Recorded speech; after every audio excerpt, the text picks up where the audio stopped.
I can't think of a year that has started off worse than 2023 in the world of MMA. We have a new main event on Saturday, as I'm sure you know. I'll talk about that in 1 second. My name is James Lynch.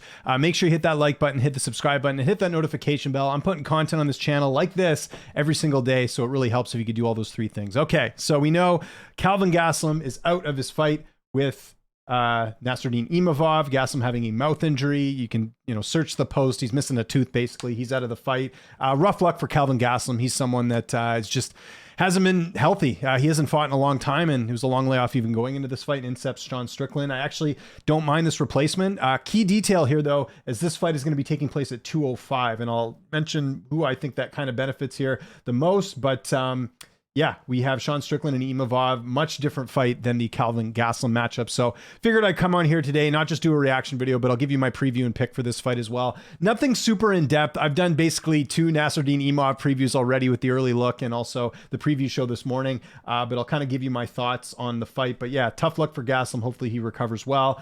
So this new main event sees Sean Strickland and Imavov. Quick tail of the tape here: 25-5 for Strickland, 12-3 for Imavov. 31 years old to 26. So similar. I shouldn't say similar. There's a bit of an age gap there with Imavov being younger. Like the Gastelum fight, Imavov will be taller in this fight. He'll be 6'3" compared to 6'1" for Strickland, and then 76-inch reach for Strickland compared to 75. So yeah, this fight's going to be taking place at 205.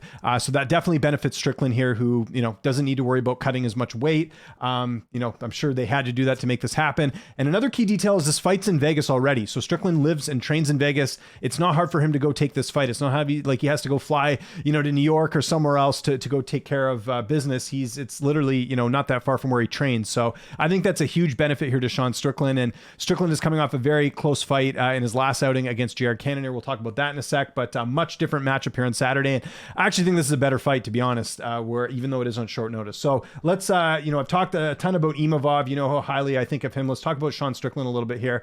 Sean Strickland, of course, coming off that loss to Jared Cannonier. He got knocked out by Alex Pereira before that. We know how good Pereira is. We saw him obviously knock out Israel Adesanya to win the title. And I just wanted to quickly go over to MMA decisions. That fight with Jared Cannonier, I mentioned that there was a split decision. If you look at the media scorecards, it was split down the middle here. So you'll see there, some people did feel like Strickland won. Just wanted to mention that because it was a razor close fight. I didn't have an issue with the Cannonier scorecard per se. But at the same time, Strickland could make an argument for winning that fight as well. It wasn't a robbery.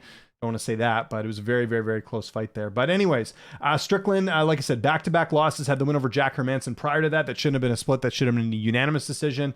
Hermansson, it was on quite the run prior to his last 2 losses. Since moving up to middleweight, wins over Marshman, destroyed Brendan Allen. Remember that fight? Christoph Yako, nice win there. Uriah Hall taking out a former training partner. That was good. And I thought the Hermansson fight, he performed very well too.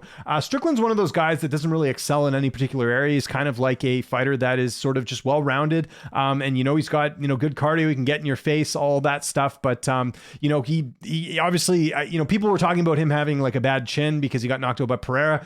He went the distance with Jared Cannonier, who hits, very hard in that weight class. So I don't think that's really going to be much of an issue in this fight. But I do think Sean Strickland, the level of opposition that he's fought compared to Nassourdine Imavov is a lot different. Pereira being the champ, Hermansson's a ranked opponent. Hall, I know, sort of on his way out, and same with Jocko. Jocko's on his way out. Allen not ranked anymore. So it's a little bit tough to gauge like how good Strickland is. But I think we get some evidence of how good Strickland is with the fact that he had a fight with Cannonier that was very close. To me, Cannonier is a top 5 fighter. If you're making it a close fight with him, you're probably a pretty good fighter. And again, he's tough to finish. I know Pereira finished him, but again, that's not really the norm for Strickland. We know Strickland, like I said, aggressive, will get in your face. And also is, good when it comes to game plans as well. He knows how to go out there and take care of business. So for Strickland, there's not really a lot to lose here. I think even if he loses this fight, the UFC knows he's doing a favor. He's saving a main event here. That's got to affect a lot of different things. So you would have to imagine for Strickland, like it's, yes, he's fighting an opponent ranked below him, but it's also a fight where I think he can win. And with Imavov, a lot of momentum, right? Coming off that win over, we'll just quickly talk about him, Joaquin Buckley, going the distance with him, and then finishing Shabazz and Heinisch, I think were 2 really important and very big wins. And again, I think he is the future of this division. So as far as my pick goes, and again, this is not going to be a super long video, just because I don't have time to go through all the stats with Strickland and all that stuff, like a typical early look preview. I actually like Sean Strickland here. And if this fight was at 85, might feel a little bit differently. But the fact that Strickland doesn't have to cut weight, the fact that he had a pretty close fight with Cannonier where he didn't take a ton of damage in that fight, right? Like he came out of there, it didn't seem like any major injuries. The fact that he lives in Vegas, I think there's a lot of benefits to that. With Imavov, he's going to have to go out there and either finish Strickland, which is very tough to do, or he's going to have to outpace him. And that's just tough to do against Sean Strickland. It's a much different matchup than Kelvin Gastelum. One of the arguments I made with Gastelum was that, he's had a long layoff. He's taken a lot of damage. He's had a lot of injuries. That's not really the case with Strickland. Strickland's been pretty active. He's again fought the who's who, and he's like I said in Vegas. So I think that's a big benefit to this fight as well. To me, the only way I see Imavov winning this is if he is able to finish Strickland, and I just don't think that happens. So I'm actually going Sean Strickland by decision here. We don't, at the time I'm recording this right now, we do not have odds in this fight.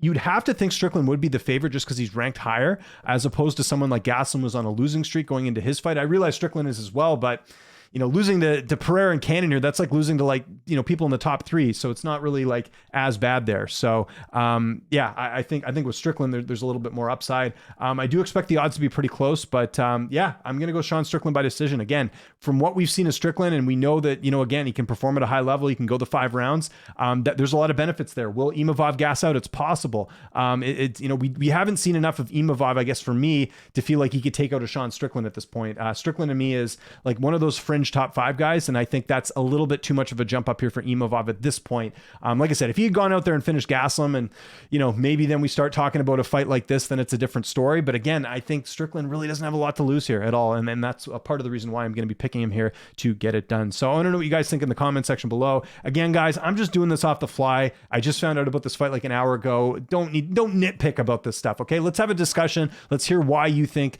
this fight is going to end up the way you think. I'm more than happy to discuss this with you guys as long as you guys are cool about it. Follow me on Twitter and on Instagram at Lynch on Sports. Make sure you subscribe to this YouTube channel, youtube.com/Lynch on Sports. While you're there, hit that like button. It really does help out the algorithm. I'm James Lynch. Thanks so much for watching, and I'll see you next time.